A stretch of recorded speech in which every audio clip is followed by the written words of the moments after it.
Bowl lotus എങ്ങനെ plant ചെയ്യാമെന്നുള്ളതിൻ്റെ ഒരു video ഞാൻ ഇട്ടിരുന്നു. ഇതാണ് അതിൻ്റെ ട്യൂബർ. ഈ മണ്ണിന് അടിയിലായിട്ട് ചാണകപ്പൊടിയുണ്ട്, കുറച്ച് ഫംഗിസൈഡ് ഇട്ടിട്ടുണ്ട്. അതിൻ്റെ മുകളിൽ ഈ ട്യൂബർ വെച്ച് വെള്ളം ഒഴിക്കുകയാണ് ചെയ്തത്. ബൗൾ ലോട്ടസ് ആയതുകൊണ്ട് തന്നെ ചെറിയൊരു പാത്രത്തിലാണ് വെച്ചിട്ടുള്ളത്.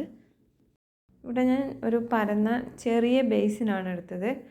അതിൽ മണ്ണ് നിറച്ചപ്പോൾ ബാക്കി ചെറിയ സ്പേസേ ഉള്ളൂ.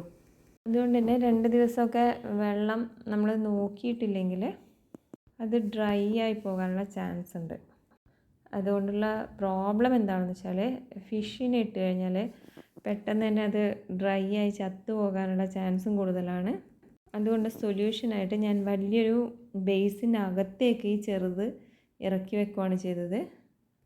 കൃത്യം 4 മാസം കഴിഞ്ഞപ്പോൾ ഇതിൻ്റെ ബഡ്സ് വന്നിട്ടുണ്ട്. 3 എണ്ണം വന്നു. സമയമില്ലാത്തവർക്ക് ഏറ്റവും പറ്റിയൊരു ഗാർഡനിങ് ആണ് water gardening.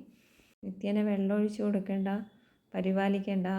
First time plant ചെയ്യുമ്പോൾ ഇട്ട് കൊടുത്ത വളങ്ങൾ മാത്രമേ ഇപ്പോഴും ഉള്ളൂ.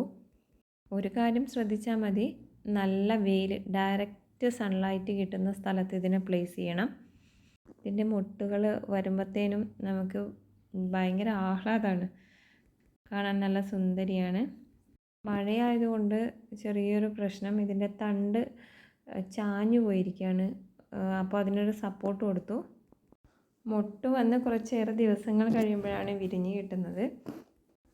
ഈ ചെടിയെ വിരിയിച്ച് കൊടുക്കുകയാണ് ഞാൻ ചെയ്തത്. ചെടിയല്ല, ഈ ബഡിനെ വിരിയിച്ച് കൊടുക്കുകയാണ് ചെയ്തത്. അപ്പോഴേ അത് വിടർന്ന് വിരിഞ്ഞ് വന്നുള്ളൂ, അല്ലാതെ ഇത് തനിയെ വിരിഞ്ഞ് വന്നില്ല. എന്തൊരു ഭംഗിയാണെന്നറിയോ. ശരിക്കും നമുക്ക് ഹാൻഡി ആയിട്ടുള്ള ഒരു മിനിയേച്ചർ ലോട്ടസ്. ഗാർഡനിങ് ഇഷ്ടപ്പെടുന്നവർ തീർച്ചയായും ഗാർഡനിൽ ഉൾപ്പെടുത്തേണ്ട ഒരു ചെടിയാണ് ബൗൾ ലോട്ടസ്. നല്ല സൺലൈറ്റ് ഉള്ളിടത്ത് വെച്ച് ഇതിന് ബഡ് വന്നതിന് ശേഷം നമുക്ക് വീടിൻ്റെ ഉമ്മറത്ത് കൊണ്ടുചെന്ന് വയ്ക്കാം. ഇത് പ്ലാന്റ് ചെയ്ത് സൺലൈറ്റിൽ വെച്ചു എന്നല്ലാതെ വേറെ അതിന് കാര്യമായിട്ട് ഒരു പരിപാലനവും ചെയ്തിട്ടില്ല. അതാണ് ഈ പ്ലാന്റിൻ്റെ ഹൈലൈറ്റും. So happy gardening. Thanks for watching.